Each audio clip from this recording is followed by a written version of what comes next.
Ilusat päeva, armsad valgusolendid ja tere tulemast Valguse kanalile. Mina olen Kaia-Liisa Reinut ja kõigi suureks rõõmuks on meil jälle Toomas, nii et tere Toomas ja räägi nüüd, mis meil toimub.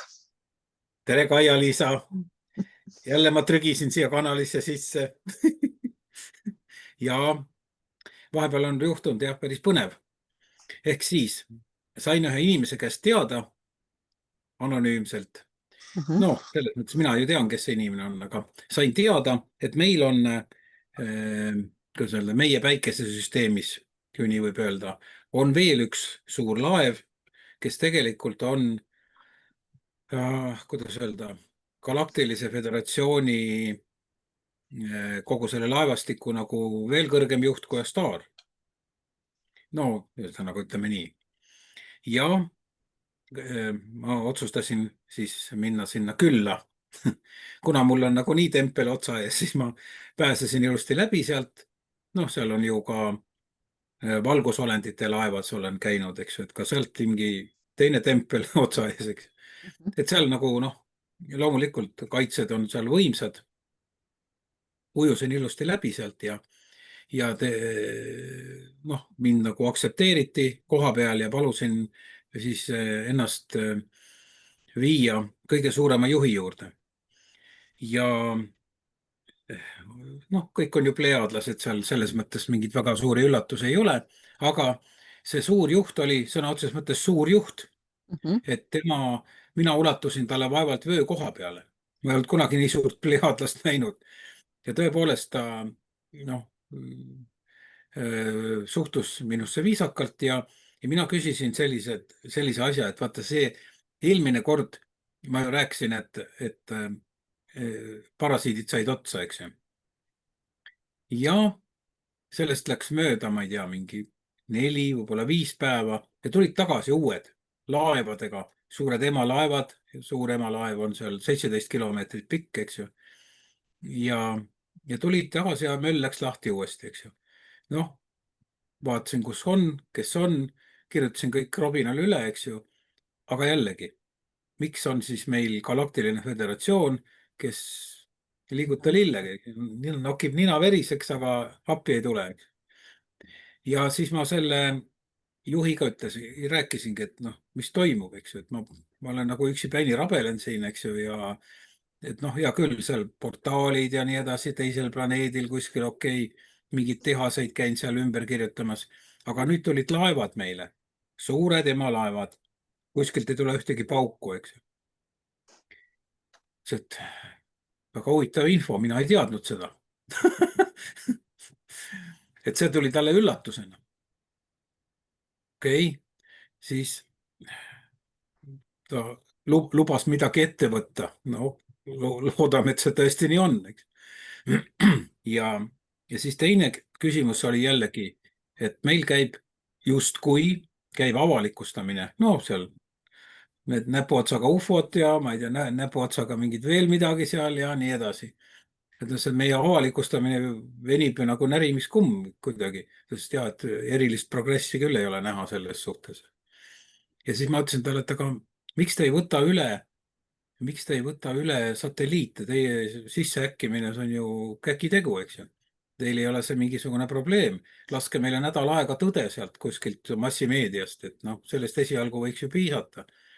Noh, need on kindlasti rohkem, aga ma mõtlesin, et esialgu võib-olla nädalast piisaks. Kuule, see on hea mõte. Ma ei tea, miks nad enne ei ole selle peale tulnud. Niivõrd briljantse idee välja käisin, eks. Et mina teeksin niimoodi igatahes. Ja ma küsisin, et noh, ma saan aru, et sinu pleadlase nimi on niivõrd keeruline, et ma välja öeldes pigem solvaksin sind, kui midagi nagu oleks positiivset. Siis ta ütles, et ütle, kutsu mind Virgoks. Väga huvitav nimi. Virgo, jah. Okei, kutsun teda Virgoks. Ma käisin seal vahepeal veel. Ja siis ma küsisin sellel kohtumisel, et kas ma saan midagi abiks olla. Ütles, et ei, et sa oled juba niigi palju teinud. Aga paar päeva hiljem, sisuliselt paar päeva hiljem tulid minu juurde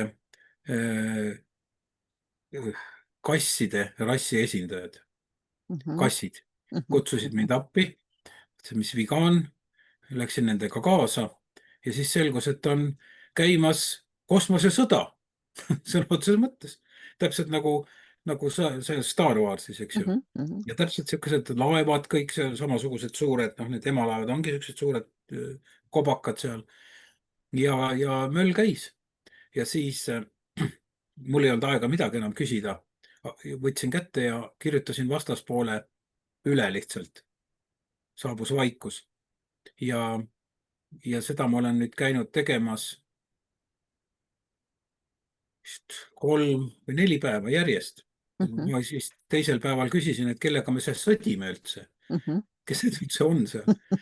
Ja siis mulle öeldi, et need on reptiilid koos oma sõpradega. Ja ühte rassi ma nägin, kes olid väga kummalise näoga, ma olen ka ilusamaid näinud muidugi. Aga nende vähemalt samasuguseid ma olen näinud selles Star Warsi filmis ka. Et täiesti üks ühele. Mingisugused kummalised, siin silmade ümber olid mingid niisugused nagu mingid karikakrad olid. Ja, need sellised. Ja. Et mingi väga, niisugune ei olnud väga ilus, väga kole ka ei olnud, aga ütleme nii. Ja siis ma vahepeal on kiire, võtta. Kassid tulevad jälle, üks paneb mulle käpa õla peale, niimoodi, et kui hakkab minema. Ja siis, aga mul on mingi teine asi pooleli, eks. See on okei, käin ära, kass näitab, vaata siia. Seal on mingisugune terve nagu selline lahingurivistus on. Nii, pidasin aja kinni. Ütlesin, kuulge, et ma pean ära käima vahepeal, et harjutage täppis laskmist siin, et ma tulen kohe vastu tagasi. Ja nii oligi, jah. Täpselt niimoodi. Et siis ma ei tea, kas nad seal harjutasid või ei harjutanud. Ja siis ma tulin natukese aja pärast tagasi ja kirjutasin kõik üle ja kes on siis nagu elusolend, muutub jumalikuks olendiks, eks ju, ja kes ei ole elusolend, siis nad lihtsalt muutuvad niisuguseks rauakuubikuteks või metallist kuubikuteks ja nendega ei ole mitte midagi teha. Mõtlesin, korjage kuubikud kokku, saate võib-olla midagi metalli oma. Kuhu tuli sinna ära anda või ümber sulatada, ma ei tea. Ma ei tea, kas nad seda tegid või ei teinud. Aga selles mõttes seda prahti on seal nagu kõvasti. Neid kuubikuid just nimelt. Et meil juba tekib selline asteroidide vöö siia varsti. Niisugune oma tehtud, kodutehtud asteroidide vöö. Et võib-olla see segab liiklust, aga okei, ma niikuinii neid kokku korjama ei läheks, kui keegi tahab või tehakse käsk, et seda puhastada, ju nad siis ka leiavad vahendid nende puhastamiseks.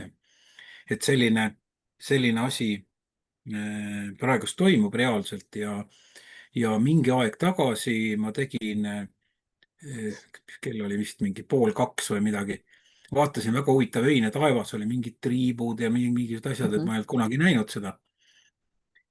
Ja näitasin seda pilti paarile inimesele, üks ütles, et jah, siin lahing käib praegust. Et see sõda oli vist kuskil mingil moel juba natuke aega enne, kui mulle järgi tuldi nii-öelda mobilisatsiooniga. Võeti vana inimene veel teenistusse, eks ju. Kosmilises plaanis oled sa poisike? Jaa, muidugi jah. Tita alles. Põhimõtteliselt küll, et lapsepõlv on alles täies hoos, eks ju. Aga see aeg tuleb jah, et kus me lähemegi nooremaks ja veel ilusamaks, kui me oleme, on ju. Et see on natuke aega tuleb veel oodata ja siis, et eks me oleme siia tulnud ju kõike seda kogema üleminekut, et see on, ütleme, galaktilises mõttes on ka see ikkagi sündmus, mida ei juhtu iga päev. Et me tuleme ja oleme siin ja ootame midagi suu ammuli ja kes saab, see teeb midagi. Et sellised uudised praegu, et ma ei tea, kaua see sõda käib ja ja kauaks reptiilidel neid laevu jätkub, sest no ma tean, et neid trükitakse, keegi ei käi kruvikeerajaga seal neid kokku monteerimas, neid prinditakse välja osasid ja väiksemad vist tulevad korraga. Et kaua neil jagub meeskonda ja laevu ei oska öelda praegust, aga noh, ma ei usu, et seda väga kauaks enam on, sest need kogused, mis ma üle kirjutan, on päris soliidsed seal. Et sellised uudised siis tänaseks, et loodame, et see varsti lõpeb ja mina, kui noh, nagu kes veel ei tea, et ma olen siis need valguse poole peal. Just. Okei, igal juhul tänan sind info eest ja hoiame pöialt, et kõik läheb hästi. Niikuinii läheb. Ja nagunii läheb, aga no lihtsalt nii läheb. loodan, et reptiilid saavad ka aru, et kui veel keegi seal on, üks mõtlevaid siis, et aitab küll. Vot siuke lugu tänaseks siis. Väga tore, igal juhul järgmise korrani ja kohtume taas Valguse kanalil.